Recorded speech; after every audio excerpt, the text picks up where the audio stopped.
Welcome, everyone, to today's deep dive.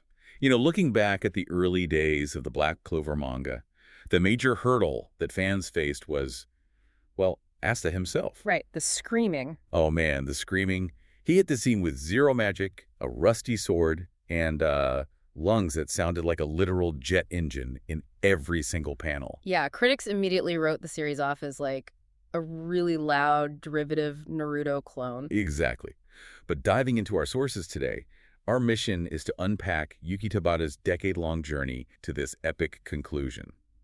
Okay, let's unpack this. It's really like a scrappy underdog sports team, right? Yeah, for sure. Like, nobody believed in them at the start, but they ultimately won the championship through just sheer grit. I mean, that early obnoxiousness was entirely intentional. It established a baseline so incredibly low that the story's evolution into a genuine shonen masterpiece feels, completely earned. Right, so how exactly did the series shake off those early critiques? Well, Tabata didn't just abandon his core identity. He doubled down. If you look at the entirety of the run, the secret weapon wasn't Asta's anti-magic, it was the meticulous construction of the Black Bulls. The ensemble cast. Exactly. He built this unparalleled ensemble that fundamentally shifted the universe's definition of power. It wasn't about the raw mana you're born with anymore. It was about the actual bonds you forge. So what does this all mean for you, the listener?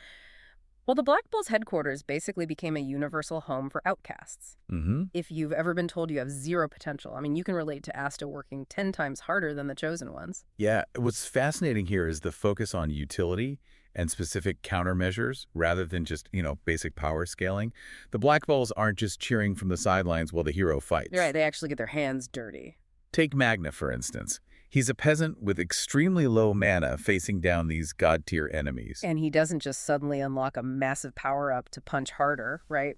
Exactly. Instead, he uses his Soul Chain Deathmatch spell to literally split his opponent's massive mana pool evenly between them. Oh, wow. So he drags a battle of gods down into a back alley street brawl. Precisely. And then you look at Noelle. She isn't just fighting villains, she's actively weaponizing and overcoming the toxic elitism that her royal family forced on her. Tabata makes sure every outcast gets that mechanical, tactical moment in the sun. It really proves that strategy and grit trump raw destiny. Yeah, they really do. But wait, drawing ensemble fights of that tactical complexity with that many characters on screen week after week, that will literally destroy a manga artist. How did Tabata even survive the pacing? Honestly, barely. And that brings us to the physical reality of the series. Right. To do justice to this massive, emotionally heavy story, he needed a larger, less restrictive canvas, which led to a highly controversial but brilliant publishing pivot. Moving from the grueling weekly grind of Weekly Shonen Jump to the quarterly schedule of Jump GIGA. Yeah. Industry demands and Tabata's own declining health made this shift an absolute necessity. It feels exactly like a beloved network TV show moving to HBO. Yeah. You get fewer episodes, sure, but the trade-off is this massive cinematic quality. Because the creator finally gets some breathing room. Exactly. And you can see that breathing room on the page. Over 370 chapters, Tabata's artistic evolution is staggering.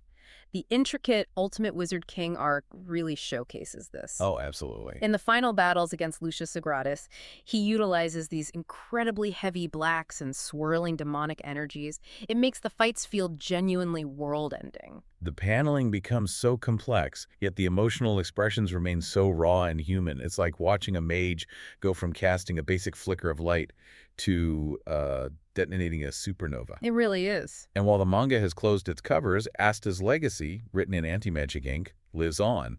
We've got the Sword of the Wizard King movie and the anime's eventual return to finish the Spade Kingdom and Final War arcs. So the screaming isn't entirely over yet. Which leaves you with a final question to ponder as we close this grimoire.